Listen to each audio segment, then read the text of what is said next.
Hello, everyone. My name is Nathan Bird, founder of the Acquisition Headquarters, as well as Aquicon. We are joined here with Eric Sessions. On our podcast, the Acquisition Headquarters podcast, we talk about, people that have bought companies, sold companies, and seasoned entrepreneurs just like yourself that are running, companies anywhere between 2 to 50 million in EBITDA. And we're excited to be able to dive into your personal background, but also what has brought you here today with the ambitious nature, as well as the creative framework that you're able to look at from a different perspective in business. And I want to, continue to draw that in you. So thank you so much for coming to the podcast today. Yeah, appreciate it. Excited. I'm going to pause for a second. We're going to read Eric's bio here. It's extensive. So Eric Sessions is a seasoned entrepreneur and operator with nearly 20 years of experience building and scaling technology-driven businesses. He has co-founded Intellitex in 2011, growing it to a respected MSP company here in the Utah area before merging with a company called Nexus IT in 2022, where he served as the COO. Today, Eric leads the Intellicom, advising company on strategic connectivity, operational efficiencies, and building acquisition-ready organizations. Welcome again. So, thank you. Excited to get into the details, but first off, share with us a little bit about how you've gotten to the current position you are as a founder. 20 years in the technology space, 14 of those, either building or merging businesses and operating businesses. It's been a crazy roller coaster as technology has been ever evolving. Mm-hmm. There's been so many transitions over the technology landscape in the last 20 years. The thing that excites me about it is ever changing. Mm-hmm. There's always new and different things. There's new security threats. There's new technologies to adapt and integrate into your organization. And so the fact that it is such a fast-paced industry, I don't like ever slowing down. So it's fun. Well, that's one thing that we were talking about earlier was, being able to quickly adjust to specific things that are in essence thrown your way as a business owner. And, I'd like to actually dive right into that one because as entrepreneurs and as seasoned entrepreneurs and not just individuals that are just getting started, you have so many different things that are coming at you and angles that you've got to create structure for. Can you explain a little bit about how you typically create structure and then also how you look at opportunities as ways that you can be creative? Yeah, structure is critical. So in any organization, when you have a team of people that are they're eager and willing to, work towards the cause. A lot of what they need and in some cases lack is just that structure around like, what is it that I'm supposed to be doing? What are the expectations that you have for me in my role? And those are critical for, day-to-day operations to stay on track. If you have an employee coming in that isn't, exclusively aware of what their tasks are for the day, then they're going to figure it out on their own. And it's probably not what the leadership team wants them to be doing because they should be doing these other things. So being abundantly clear in that process is paramount. Having, laser focused structure around all the frameworks that you're following, all of the tools and systems that you should be using. What are the things within those that are critical and crucial to have,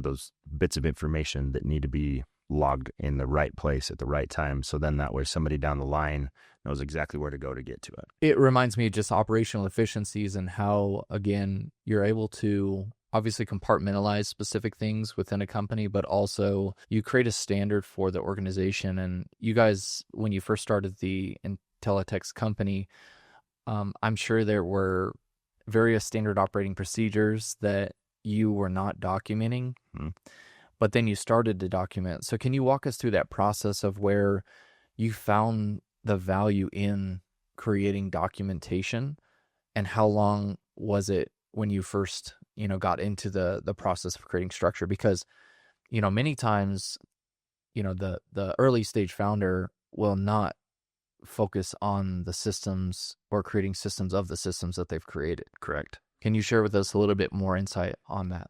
Yeah. So, so within Intellitex, we probably were a little too slow to adapt getting the documented processes in place. The challenge for any founder is they're just running at such a fast pace, Yep. and they're iterating on the fly as well. And so, any opportunity that they have to essentially create new undocumented process, they're just going to do it because they have to solve the problem. Employee A comes to them, says, "Hey, here's this problem. Hey, we haven't faced this yet. Let's figure out a solution," and then on to the next. And so within that, you reach a critical influx where you become the bottleneck as the founder and the operator. And anytime you're bottlenecking your company, you're not growing. And so it's crucial to have those systems in place that allow for documentation to happen. And then you train, as a founder, you train the team on what needs to happen. And then you invite them to go and create the documentation and then have you peer review it so that it's accurate, but understanding there's going to be a differentiation in their level of understanding and their approach and the lens that they're looking through as opposed to a founder. So the documentation may have 10 steps, where in your mind, you only need 5, but that documentation has to transcend through various different roles within the organization. And there's going to be implied knowledge of the founder's seat that doesn't always trickle down to, any of the other leadership and individual contributors. I like what you said there. You'll have a situation where, as a seasoned operator, you've got to just hop in and solve a problem. There's nothing wrong with that at all. You've got to solve problems and you've got to do it quickly. But I think having an actual procedure to identifying and creating structure within a problem that arises to document the problem or document the system, it's in essence creating a system of the system to create a system. Yes. I mean, shoot, but that is a mature business owner. It's not just somebody that's creating something on hype, that's actually what you guys had experienced with the development of a structured company that then you eventually did merge with another company. Is that correct? Correct. Yeah. So share with us a little bit about how you went through that process, because again, stepping through, the early stages of the company, then you're starting to have new hires that come on. You're starting to now create standard operating procedures to be able to scale an organization for it to be attractive for a potential buyer. Now, when you started getting to that point, how did you start to look at your company from an objective point of view? Because that's what investors do, right? Mm-hmm. Or a potential buyer, they look at your company from a very objective point of view as opposed to an emotional stance. Yes. Yeah. And that's, as a founder, it's hard because, you take a vision, you create it into something, it becomes your baby. Mm-hmm. And it's hard to shift and look at it through a different lens, through somebody that is trying to come up with a valuation for your business. And in your eyes, your business is perfect. There's no flaws, but everybody knows there's not a perfect business out there. Nobody has a perfect business. If they do, hats off to you. But there's always going to be inefficiencies. There's always going to be those little things that can be improved. Not that they're detrimental, but it's critical that you do take a step back. You look at it from a 10,000 foot view and then a 5,000 foot view and look at it from, hey, I'm somebody that's interested in this business. I want to start to look under the hood at all of the operational flows, any of the systems that you're using, and then where are those critical bottlenecks? Because there is bottlenecks in every business, and what is the reason for them, and is that something that is an inefficiency in training?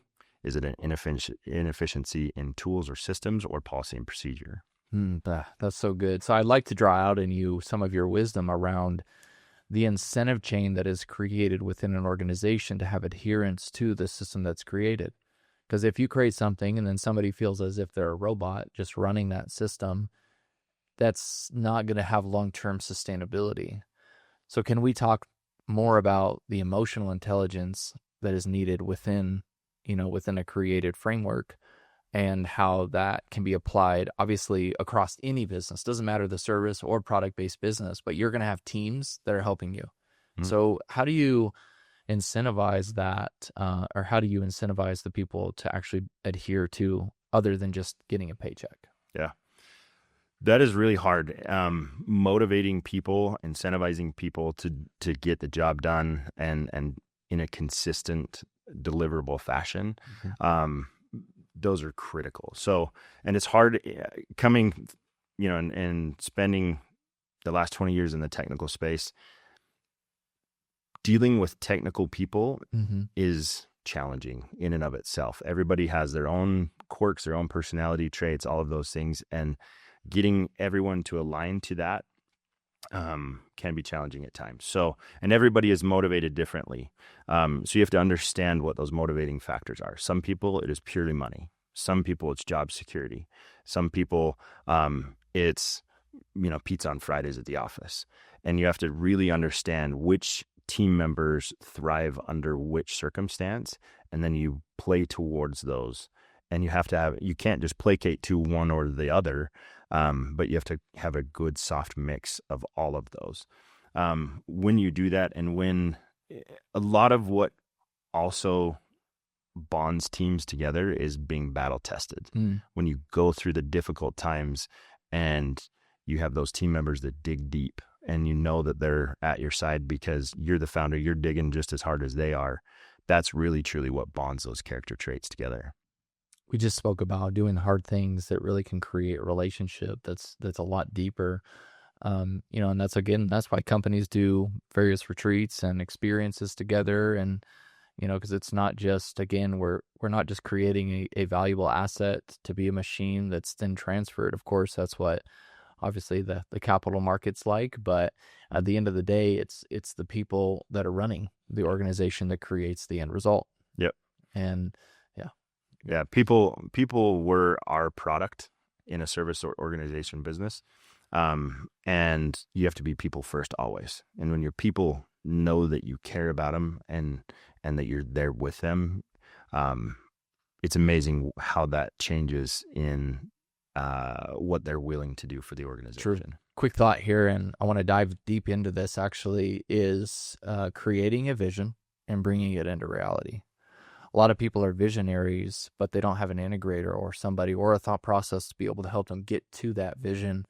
And I think that's something that you have a superpower in, and I'd like to learn a little bit more about how you're creating a vision, but then how you implement to actually bring that to life. Yeah, so visionary and then the integrator, those are two critical roles to any successful venture. It's hard to do both, not that it's impossible, but you have to have a solid team of people that you depend on, if that's friends, family, spouse, colleagues in the industry, and you have to rely on those key individuals to fact check you and keep you in place. And a lot of it is you can get your head too far in the clouds. And so it's that grounding effect of like, I understand where you want to go, but today we're here. We're going to get there. So how do we build the roadmap to do that? Instead of the pie in the sky always looking, 10 years down the road, it's like, yes, we want to keep our eye on the 10 years down the road, but what's tomorrow look like? And what does next month look like? And having those grounding factors is the critical piece in being a good implementer. People like you, it's like, I'm a visionary, and I live in the future. I live in the future, right? But I also have to live in the present, and individuals that can help to make the vision a reality. I just personally, I love, and I've gained respect for those individuals that can obviously help with the structure to get to the goal. But that's interesting. So currently we have a few goals that you're working on, which obviously we're excited to dive a little bit deeper into. But I want to talk a little bit about this merger that I heard through the grapevine. With Intellitex and then the company again that you guys had a merger in. Now, it's never just black and white. It's never just here's the business, here's the keys of the business, I'm out. I'd like to go through the stages of ways to creatively negotiate. I think that'll be something that I want to draw out is how to look at an opportunity, but then how to look at like 800 other angles of that opportunity. So can you walk us through that process? Yeah. So you can't get lost in the weeds or with the shiny things. Anytime you are looking at merging, acquiring, any of that, there's a lot of bright, shiny things. Some people can get lost in the dollar sign. Some people can get lost in the pie in the sky dream of what it's going to be. Mm-hmm. It's fun to sit down and actually go through the exercises together about how do we actually make this a 1 + 1 = more than 2. Mm-hmm. And that's what any merger acquisition should be looking at, is how do we take two companies, put them together, and be greater than the sum of those two companies.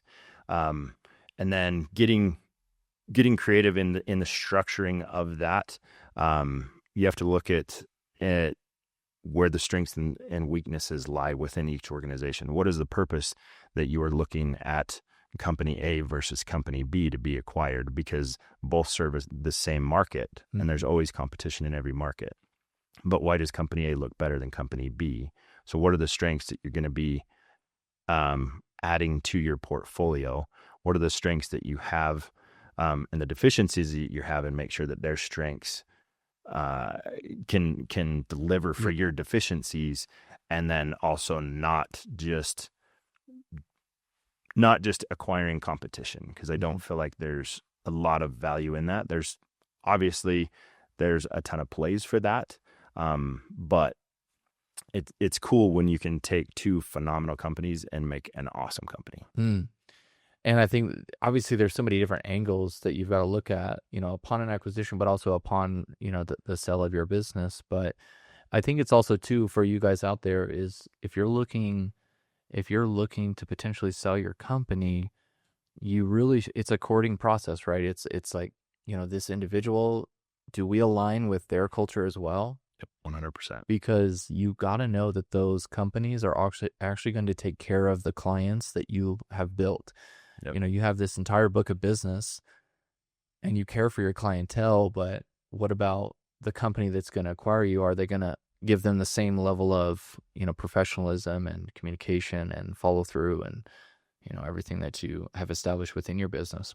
Correct. So we have a new business that has been established here with Intellicom, and, I'd like to learn a little bit more about the desire that you've had now to go into more of a consultative approach to growing this company, and then also how you're going to create a well-ran, well-oiled machine that can continue to grow. Yeah.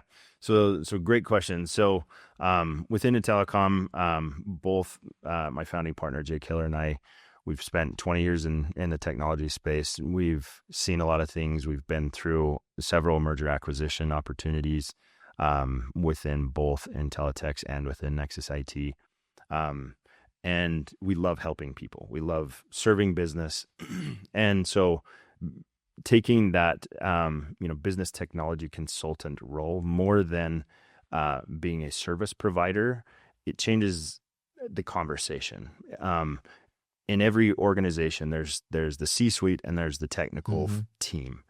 And often they don't know how to interact with each other. They don't know how to align on what is the go forward. I know a lot of the C-suite today is concerned about AI. How do we take advantage of this? How do we leverage its capabilities? Are we going to be too slow going to market with our AI approach?